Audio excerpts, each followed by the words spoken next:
Hello and welcome back guys to our channel GPAT expert. तर मित्रांनो, तुम्हालाही जर टाइम मॅनेजमेंट करते वेळेस जर अडचण येत असेल किंवा प्रॉब्लेम येत असेल तर आज त्यासाठी आपण सिंपल ट्रिक घेऊन आलेलो आहे टाइम मॅनेजमेंटसाठी. तर बघा ट्रिक काय आहे मित्रांनो. तर ट्रिक अशी आहे 8+8+8 म्हणजेच काय 24. बरोबर आहे. मग आपल्याला माहिती आहे एका दिवसामध्ये किती घंटे असतात?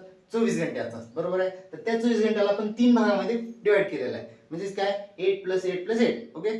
तर ह्या 8 या 3 पार्ट मध्ये आपण आपलं जे काही शेड्यूल आहे ते मॅनेज करू शकतो.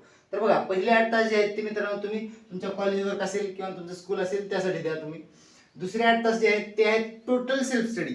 मग त्यामध्ये तुम्ही तुमच्या रुटीन प्रमाणे तुम्ही त्याला डिवाइड करू शकता सेल्फ स्टडी मध्ये. म्हणजेच काय रिव्हिजन किती करायचे किंवा सेल्फ स्टडी किती करायची किंवा एक्स्ट्रा क्लासेस किती अटेंड करायचे कसे करायचे त्यासाठी तुम्ही त्याला तुमच्या रुटीन प्रमाणे डिवाइड करू शकता.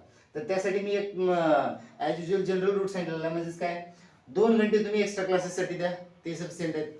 1 तास तुम्ही डेली रिव्हिजनसाठी द्या आणि जे काही 5 तास उरले आहेत ते 5 तास तुमच्या डेली सेल्फ स्टडीसाठी असायला पाहिजे. तर बघा नेक्स्ट जे आहे ते आहे 8 तास. ते 8 तास कसे दिलेले आहेत? या 8 तासामध्ये तुमचे 6 घंटे स्लीप असणं गरजेचं आहे. कारण स्लीप असेल तर तुम्ही फ्रेश माइंडने पण नंतर अभ्यास करू शकता किंवा तुम्ही जे काही तुमचे जे शेड्यूल आहे ते शेड्यूल तुम्ही फॉलो करू शकता.